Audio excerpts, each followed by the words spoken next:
आप क्या है यह केवल आप ही जानते हैं, दुनिया केवल आपके विषय में अंदाज लगाती है।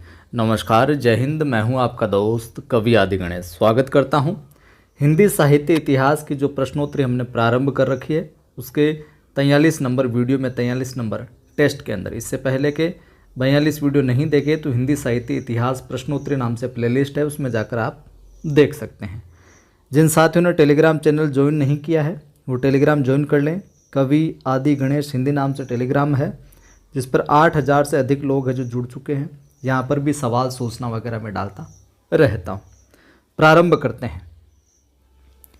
पहला सवाल है, श्रृंगार और वात्सल्य रस का सम्राट किस कवि को कहा जाता है? श्रृंगार और वात्सल्य रस का सम्राट तुलसीदास, सूरदास, नंददास, कृष्णदास। तो उत्तर क्या हो जाएगा? उत्तर हो जाएगा यहाँ पर बी, सूरदास साहब। इस प्रकार से भी ये सवाल पूछा गया है कई बार, और केवल वात्सल्य सम्राट का भी है जो पूछा गया है। ठीक है, अब हम बात करें इसके अंदर तो रामचंद्र शुक्ल साहब जो हैं उन्होंने तुलसीदास को तो अनुप्रास का बादशाह कहा है। इनको सूरदास तो होगी यहाँ पर उत्तर, लेकिन जो तुलसीदास साहब को अनुप्रास का बादशाह कहा है, जहाँ वात्सल्य रस का सम्राट कहते हैं इनको सूरदास साहब को, वहीं तुलसीदास को कहते हैं अनुप्रास का बादशाह। अनुप्रास का बादशाह। और जो नंददास साहब हैं, नंददास साहब को जड़िया कवि कहा जाता है। ये भी कई बार देखने को मिलता है, जड़िया कवि। चलिए अगला सवाल। सूर कवित सुनि कौन कवि जो नहीं सिर चालन करे। सूर कवित सुनि कौन कवि जो नहीं सिर चालन करे। सूरदास के संबंध में यह प्रशस्ति कथन किसका है? ब्रज रत्नदास, पंडित परशुराम चतुर्वेदी, विठलनाथ या फिर नाभादास। सूरदास के विषय में किसने कहा? उत्तर हो जाएगा डी, नाभादास ने कहा। ठीक है, और सूरदास के संबंध में ये कथन तो नाभादास ने कहा ही, और नाभादास ने हिंदी भक्तमाल की परंपरा का सूत्रपात किया था। ठीक है, इनके गुरु का नाम अग्रदास था, कई बार बता चुका हूँ मैं, अब तो याद हो चुका होगा। और इन्होंने भक्तमाल की रचना की। भाषा की भक्तमाल में 200 कवियों का जीवन वृत्त देखने को मिलता है। 316 छपाई में लिखा गया है, और समय की बात करें तो 1585 के आसपास। ठीक है, अगला सवाल।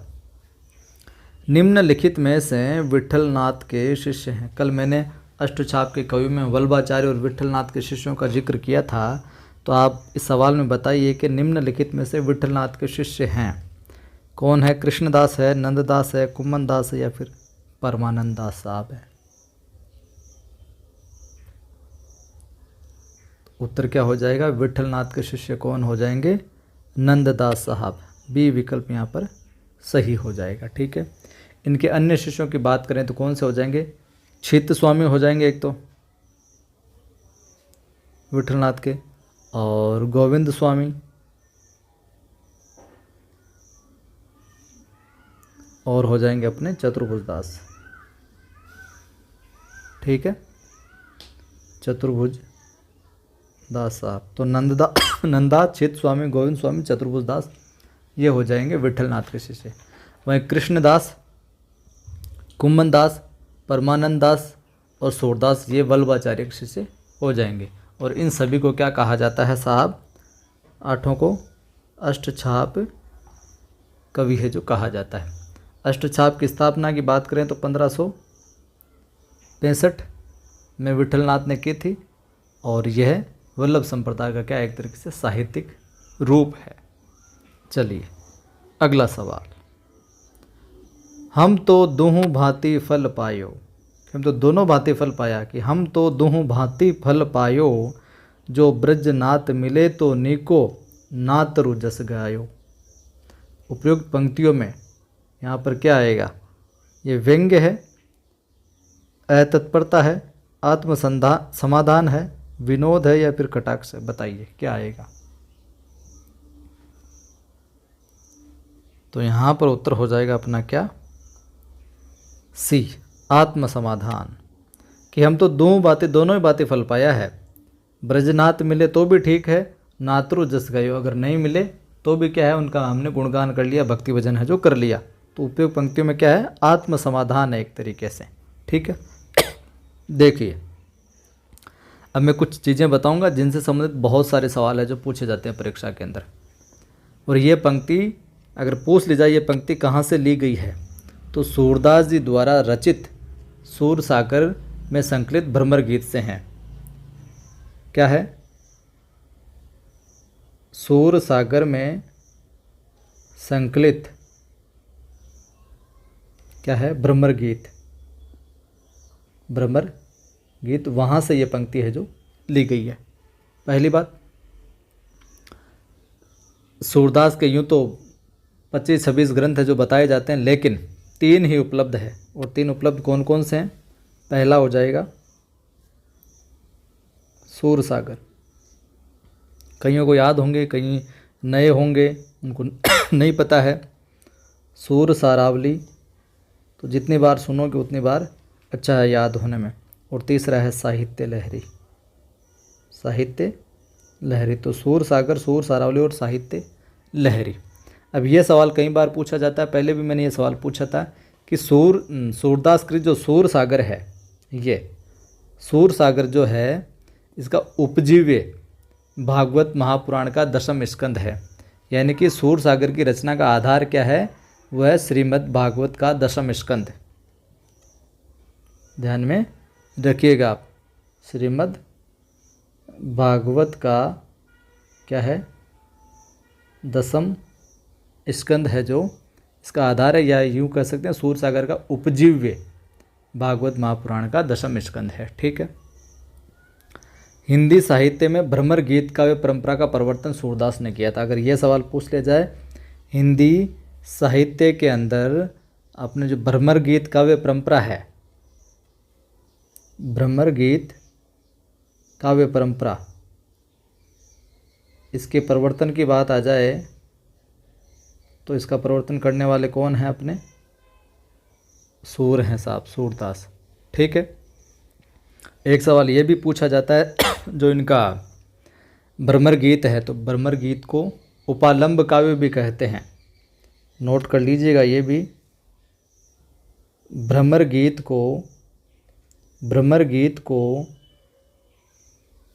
उपालंब काव्य भी कहा जाता है। भ्रमर गीत को क्या कहा जाता है? उपालंब काव्य भी कहते हैं साहब। ठीक है। और भ्रमर गीत के अंदर लगभग 700 पद के तकरीबन देखने को मिलते हैं। जो सूर सारावली, इसके अंदर 1107 छंद देखने को मिलते हैं। और जो सूर सारावली है, 1107 जो छंद देखने को मिलते हैं, इसकी रचना संसार को होली का रूपक मानकर की है। इसकी रचना क्या है? संसार को होली का रूपक मानकर है जो की गई है। साहित्य लहरी की हम बात करें, पहले भी जिक्र किया था एक सवाल में, साहित्य लहरी में अलंकार और नायिका भेदों के उदाहरण है जो प्रस्तुत किए गए हैं। और 118 के तकरीबन जो दृष्टिकूट पद हैं, ये दृष्टिकूट पद वाला मैंने सवाल पिछली वीडियो में लिया था। ठीक है। और सूरदास को वात्सल्य रस का सम्राट कहा ही जाता है, ये बात हमने कर ही ली। चलिए अगला सवाल, अच्छा सवाल है, ध्यान से पढ़िएगा, ध्यान से सुनिएगा। कृष्ण भक्ति काव्य के संदर्भ में इनमें से कौन सा कथन असत्य है? कृष्ण भक्ति काव्य से संबंधित विशेषताएं देखनी है और उनमें जो गलत है, जो इनकी विशेषता नहीं है, वो विकल्प है जो चुनना है। पहला विकल्प है भगवत कृपा की प्राप्ति के लिए सूर की भक्ति पद्धति में अनुग्रह का प्राधान्य है। ठीक है। दूसरा है नंददास ने भंवर गीत नामक ग्रंथ की रचना की थी। तीसरा है राधा वल्लभ संप्रदाय में राधा का स्थान तो गौण तथा कृष्ण का स्थान प्रधान तथा उच्च माना गया है। और अगला है सखी संप्रदाय का प्रवर्तन स्वामी हरिदास द्वारा है जो किया गया। बताइए साहब, तो कौन सा कथन है जो असत्य है? तो उत्तर हो जाएगा सी, ये कथन असत्य है, क्योंकि राधा वल्लभ संप्रदाय में राधा का स्थान यहाँ पर क्या बताया गया? इस विकल्प में गौण बताया गया है, और कृष्ण का स्थान है जो प्रधान बताया गया, ये गलत है, जबकि इसका उल्टा है। ठीक है बात। अगला सवाल देखिए कि काहे को रोकल मार्ग सुधो, काहे को रोकल मार्ग सुधो, सुनहु मधुप, निर्गुण कंटक ते राजपंथ क्यों रूंधो। निर्गुण कंटक ते राजपंथ क्यों रूंधो। तो इस काव्य पंक्ति में राजपंथ जो आया है शब्द है, इसका प्रयोग किसके लिए किया गया है? साधना मार्ग के लिए, ज्ञान मार्ग के लिए, भक्ति मार्ग के लिए, या फिर योग मार्ग के लिए? बताइए। तो क्या उत्तर हो जाएगा यहाँ पर?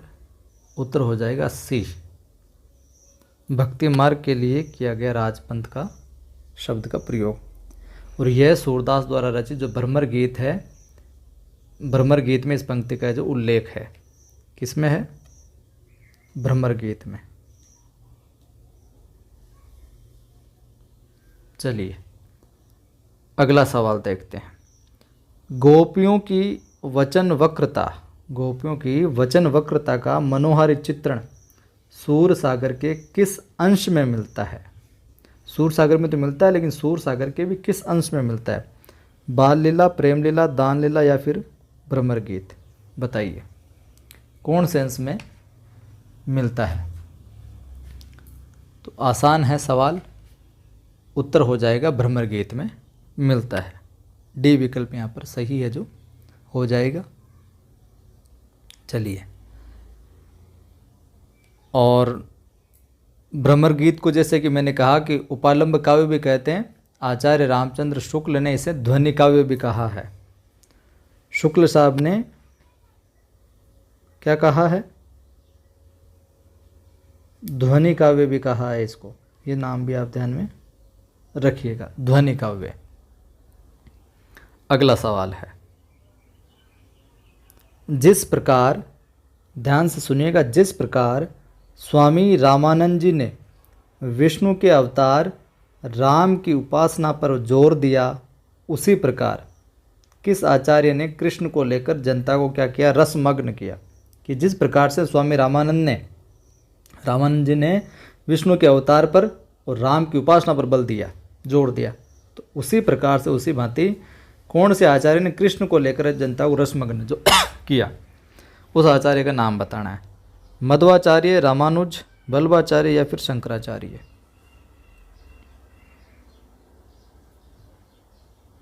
तो क्या होगा उत्तर?